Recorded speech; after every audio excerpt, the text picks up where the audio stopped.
Welcome back to the vlog. In this video, Matt compared a little bit of the Colorado versus the TRX and then talked about the worst thing ever. And also mentioned the weirdest thing ever. I didn't realize that's like this. That's the same as this wheel, just like, or like the same general shape. So, yeah, this is ironic because, you know, purpose-built drag car, one of the fastest things on the planet, a funny car, is one of the slowest on the tracks over there. They actually have Black Rifle at the grocery store, but it's ground. And Matt said it's overpriced too, which it is. I think, because you get the 12-ounce bag that shields for like $16. Yeah. Okay, I seriously have no understanding. It's like the road to our house and then the dump. How is there that much mud on the nose? Okay, this is kind of weird, because I mean, it's like, okay. I mean, I don't know. Not many people use those anymore, but I mean, you know, on older stuff where it was actually metal, which they could like put like a little metal ring that came off of the frame, but that was a good place to hook ratchet straps and stuff. But I guess now they've got stuff in the box, and like they full uncover the front ones. My dad cut the ones out of that, but we have a thing to put the little boat on the truck that goes in these and puts a board across here so you can put the boat on there. Then you tie it down so it can't hit the back window. So I think these are probably, I mean, like, let's see. Basically, tiny bit less than 3 fingers. Yeah, those are probably about the same. It's funny, considering the differences in the size of the truck. Okay, so this is just from... Okay, I technically used this knuckle here to clean off the camera lenses on the truck. But all that dirt's just from throwing the ball for the dog. That's why...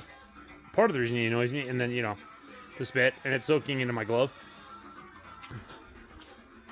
Okay, that thing's not right, I don't think, but... Yeah, a bunch of dog spit soaked into my fingers. Like, this finger, I can't feel it. Like, you get hit with a hammer and I wouldn't know. Okay, this is kind of weird, because they're talking about, like, the top-tier teams in the NFC. And yeah, I'm still throwing the ball for the dog. I can't feel my arm anymore. But it was like, yeah, everybody knew it was going to be the Cowboys, Eagles, Niners, and it's like, what's the next tier? Detroit! It's like, that has not been a thing. During the Stafford era, they had some moments, but I don't know if it was, like, top 5, like, top 3, 4, 5. Because, I mean, like, yeah, they're... With the way they thumped Green Bay, they're probably walking away with the North. But, yeah, it's been a really long time since it was like, oh, I mean, like, because even the Barry Sanders era, because besides Barry Sanders, they had nothing. Like, and then they had some moments during the Stafford era, but, yeah, this is the first time it's like, I feel like, since, like, isn't it like the Curse of Bobby Lane or whatever? Since, like, those days, that it's like they have a fully rounded team and could be really good. Okay, I don't know if it looks any worse, but this is when I stopped. Okay, so I've searched, like, both sides of this label. I can't find where Cayman gloves are made.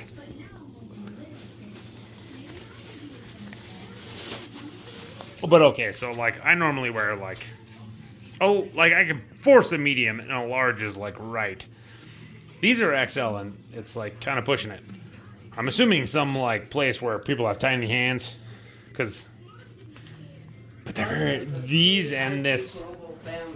And this other pair, that like, these are very nice, comfortable gloves. But, I mean, like, they're designed for people with midget hands. Like, this is nuts. What the fuck is happening? High vis with sleeves. This is just fucking, my God. Okay. So, you know, I've complained a lot about the construction between here and Opportunity. Well, it got brought to a new level. Because, I mean, for those of you who don't know, like, you'll sometimes see spots where they just did a recent paving job where it's, like, kind of gray for a little bit. That means they have to mill it because they had too big of a bump. And I'm assuming, like, because it's highway, which is federal. I'm assuming someone from the feds come in and they're like, nah, that's horrible there. But that construction that I've been complaining about had probably 12 miles of cones, maybe more, maybe a little bit more than that, set up. Because they had so many spots to mill between the two directions. Oh God. Between the two directions, they probably had 25 spots they had to mill. That's what I was talking about, them doing a bad job. And then a couple of them, they milled a spot coming off a bridge where there's a hole. So they made it deeper. I hope not by much. It's not enough of a hill. I don't think water will settle there, but yeah. And I think I've mentioned the people that, like, there's this gradual turn. Like, if you go probably a half mile and turn 10 degrees, 10, 15 degrees, and there was somebody in that section that got to the point where a semi had to get on the brakes. They were down to like 40 where they had the construction zone set up at 55. But the main point, like the whole thing's stupid, because they should not have done that bad of a job that they had to mill that much, that they had to put the cones back up for the entire section they paved in, 12, or they managed to turn 12, 14 miles into about 20 sections of paving. But yeah, it's beyond baffling. I don't even know. They did bad. But the sad thing is now I'm rooting for them because Butte, Montana, Butte, America, Butte-owned company sold out to some giant conglomerate that is based originally out of Ireland. Which, I mean, for Butte, that's actually, that's fitting. But yeah, that's one more Montana-owned business. No longer us. Like Montana's going away. It hurts me to say that, but Montana, as I know it, is gone. It's going to be gone. Some of the places I was able to hunt, or where landowners were like, go ahead and go hunt there. There's one place where it's a flat out. We went up there one year. There was some Washington dude, or dudes, it was a couple of them. I think it was 3 actually. Literally cut down a guy's fence to drive out into a field. They're not allowed in. Next year we called and said, hey, you still on hunting? They're like, no. He's like, you guys were up here at the same time. You probably seen them guys. Things like hunting access, businesses, everything that has been Montana is gone or leaving. And this is part of the thing with my hate for out-of-staters. My kid will never get to see the Montana I grew up with.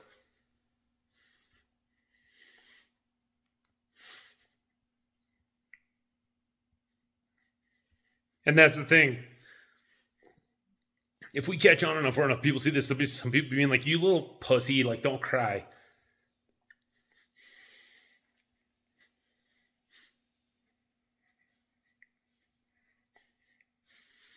But Montana,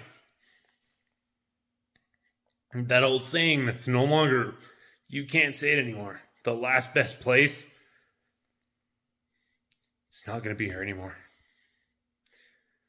I mean, residents can't even get in to go to the national parks that are based in our state because out-of-staters have made it where you need a ticket. I will die never seeing Yellowstone or Glacier because the Montana I grew up with is gone. And you know what? If any of you are out that see this or trying to say oh, creepy little bitch, this country and this world is full of people that are depressed and shit because nothing ever happened to them. They grew up with a family that had millions of dollars in the bank, but because they're little, they had some little problem and they whine, you didn't get to watch the place you love destroyed by people that aren't from here. None of you got to do that. Outside of Montana, there's probably 10 or 12 states that got to watch it happen. That's it. This is some super thick fog this morning. There is a car like right up there, and I know that because I saw them earlier, but you can barely see them. Like, see this guy's headlights, like you barely see them until they're right on you. It's crazy. Thank you so much for watching this video. If you enjoyed it, don't forget to like, comment, subscribe, share it with your friends, and we'll see you in the next one.